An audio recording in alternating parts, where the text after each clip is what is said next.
The Master Chief has hit GeForce Now, starting with the latest Halo title, Halo Infinite. It was originally supposed to be released back in September 2023, but it had some technical difficulties and now it has arrived on the platform. Was it worth the wait? Well, I'll be going over exactly how the game plays on the platform for all tiers, with multiplayer and campaign, along with what you need to know. So grab a weapon, Spartan, and let's finish this fight. Now the first thing you should know is that GeForce Now supports the Steam version and the Xbox Microsoft Store version of the game. So yes, Game Pass members can rejoice, especially Game Pass Ultimate members who want to finish their campaign fight on the platform. You can do this on any tier of GeForce Now. The question is, will you want to? Well, we'll get into that soon. Now be aware that any version of the game will still need a Microsoft account, so you Steam players will still need a Microsoft account to play the free multiplayer. Now if you just want to go the Microsoft Store route, you can also add the game to your Microsoft account on the Microsoft Store to get access to the game, even if you don't have Game Pass. You'll need to do this before you start the game on GeForce Now. Now GeForce Now can play the game on various devices, including your TV, PC, Chromebook, Android, and iOS devices, so just about all your devices should be covered. The biggest problems you'll have with the free tier will be the queue times and most importantly, the hour time session. Since GeForce Now has increased its user base by over 10 million in the past year, queue wait times have been crazy. Well, until now. Now it looks like Nvidia has been increasing its capacity everywhere because I got in on the free tier with no wait time. Now granted, this was at 2 AM, but even in the middle of the night, I have always had wait times. It looks like things might be looking up in the overall capacity department. Now when playing on the free tier, you'll usually be playing the GTX 1060 configuration as you see here. Now can you run the game well on the free tier? GeForce Now has the graphics settings set to low at 1080p. I'll take VSync off and put the max frame rate to unlimited just to see how high things actually go. I'm gonna start with big team battles since the maps are bigger and outside. I've been hovering around 60 most of the times during these matches, which is a good thing. This means it can handle just about any multiplayer match you throw at it, including 4v4. And to me, this is a big win for free tier players. Now what about the campaign? Well, this is a different story. Campaign in an open setting gives me around 45 FPS. Now I have a feeling that many won't be playing the campaign on the free tier, but if you do, don't expect the best results. Also, no matter what game mode you play, make sure you manage your time right. After your hour, this could happen to you. Make sure you're in a good spot or end your session beforehand. Now how much better will you play on the priority tier?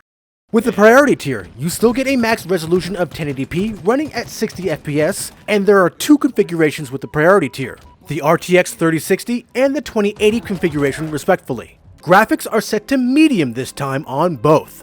Check out this side by side of both configurations in the campaign since the campaign was the most demanding. Both play the game well, with the 2080 playing the game just slightly better, but this is a moot point because you only get a 60 FPS max stream on the priority tier anyway. The game plays even better in multiplayer, so there's no worries on this end. The priority tier also doesn't have an hour time limit. It has a 6-hour session, and the queue time is basically non-existent. I would call this a win all around. Victory!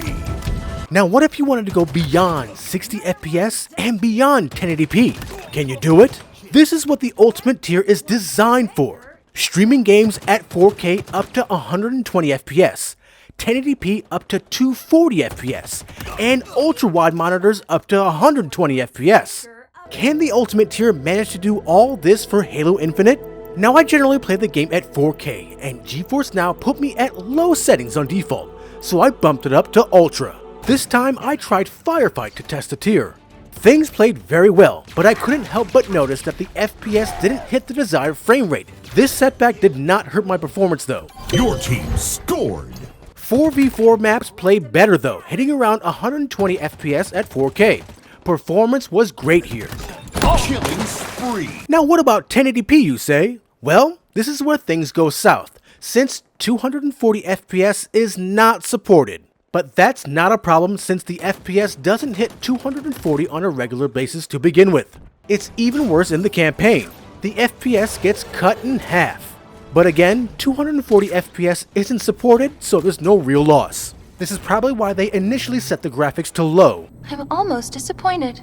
Almost. Until I tried ultra widescreen. And I really have to start playing ultra widescreen a lot more, since this game looks amazing. I highly recommend playing Halo Infinite on the GeForce Now Ultimate tier with an ultra widescreen monitor, win or lose. Efficient banditry, Spartan. Now be aware that there is a minimum GPU requirement to handle streaming at this rate. NVIDIA recommends a minimum of a GTX 10 series GPU or equivalent to handle decoding the stream. Make sure your device has a graphics processor equal or greater than this to get the best of what the Ultimate tier can offer. Ultimate can also be played on the Shield TV Pro, qualifying mini PCs, and the Samsung Gaming Hub on select Samsung TVs.